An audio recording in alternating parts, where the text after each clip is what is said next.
A modern economy rarely sits perfectly still. Instead, it behaves more like a heavy iron pendulum, swinging wildly between two distinct extremes that threaten the livelihoods of everyone in its path. On one side is unemployment. When consumer demand drops, businesses stop producing goods and start shedding workers. The result is a massive loss of goods and services and a vast amount of wasted human potential. On the other side is inflation, a sustained increase in the overall level of crises. If the cost of food, shelter, and energy rises faster than wages, the standard of living for every citizen begins to decay. During either of these crises, the public reaction is predictable. They demand the government step in and fix the economy immediately. Fiscal policy, the targeted use of taxes and spending, is the government's main defense against these shifts, but its real-world execution is often surprisingly imprecise. To understand how the government attempts to fix these swings, we have to look at the work of John Maynard Keynes. He popularized a framework for measuring the total purchasing power in an economy, known as aggregate demand. In a recession, that purchasing power evaporates. Consumers stop spending, businesses panic and close their doors, and economic output stalls out far below its potential.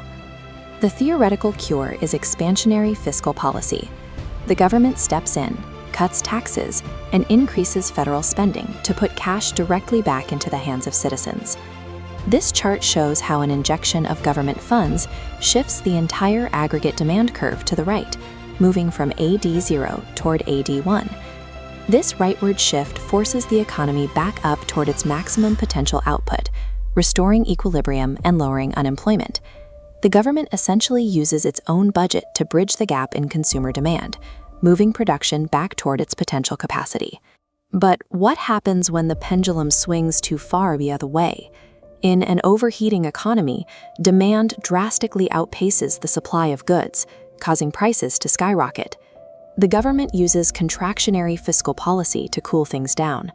Lawmakers raise taxes or cut federal programs to drain excess cash from the public. Draining that purchasing power shifts the aggregate demand curve to the left, which removes the upward pressure on prices. This reduction in demand brings the rising price levels back down toward a healthy baseline. On a chalkboard, balancing the economy is a simple matter of adding or subtracting government money to keep the demand curve centered. If the economic math is so reliable, why does the real world still suffer from prolonged recessions and sharp spikes in inflation? The success of discretionary fiscal policy, where lawmakers pass new, specific bills, depends entirely on the speed of the government's reaction.